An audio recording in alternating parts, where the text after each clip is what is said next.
ကဲခိုင်မာတဲ့ဗန္ဒာရဲ့အခြေခံစတင်မှုဒီရှင်းလင်းတင်ပြချက်လေးကနေလက်တွေ့လှုပ်ဆောင်ရမယ့်အစီအစဉ်တွေကိုတိုင်းပြီးလေ့လာကြည့်လိုက်ရအောင် ဒီအချက်လက်တွေက Sunday အတလရရဲ့နာမည်ကြီးစာအုပ်ငွေကြေးဆိုင်ရာနေမများထဲကကိုယ်တိုင်အကယ်ဖြစ်မှုတွေကနေတိုက်ရိုက်ထုတ်နှုတ်ထားတာဖြစ်ပါတယ်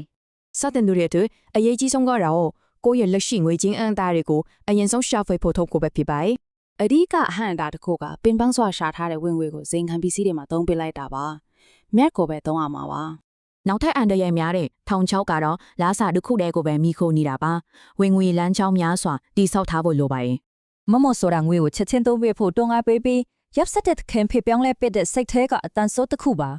ဒီတော့အဓိကစိတ်သက်ပြောင်းလဲမှုအနေနဲ့ငွေကြီးကိုကပဲအပြည့်အဝထိန်းချုပ်ပြီးနာခံတဲ့အစီခံအဖြစ်ထားရှိရမှာပဲ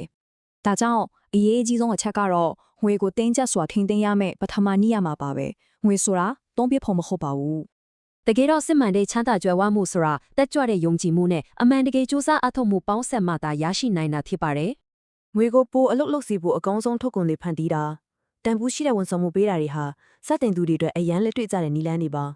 ဒါကငွေကိုဒီတိုင်းအသေးမြုပ်နှံထားသူနဲ့ပွားများအောင်လှုပ်ဆောင်သူတွေရဲ့ရလက်ကွာခြားချက်ကိုအရန်တိတာထင်ရှားစေပါတယ် တတိထားရမှာကအလို့အကျူးစားပြီးမဲ့ရှင်းစမ်းမပြတ်မလိလာဘူးဆိုရင်တွေးခေါ်မှုအပိုင်းမှာပြင်းစီသူတွေအလွဲတကူဖြစ်သွားနိုင်ပါတယ်နောက်ထပ်ဆက်သွားရအောင်တတိယနေရာမှာအရာဝင်ငွေတိုင်းနဲ့ရာခိုင်နှုန်းတစ်ခုကိုမဖြစ်မနေဖဲထားပြီးယင်းနှိမ့်မှုနာဖို့လိုအပ်ပါတယ်ရေရှည်တိုးတက်ဖို့ဆိုရင်လှည့်စားတဲ့ခေတ်ရရှိကြောင်းတွေကိုရှောင်ရပြီးမှန်ကန်တဲ့အခြေခံအလျက်ကျင်းကောင်းတွေကိုတည်ဆောက်ထားဖို့လိုအပ်ပါတယ် တကယ်စိတ်ဝင်စားစရာကောင်းတာက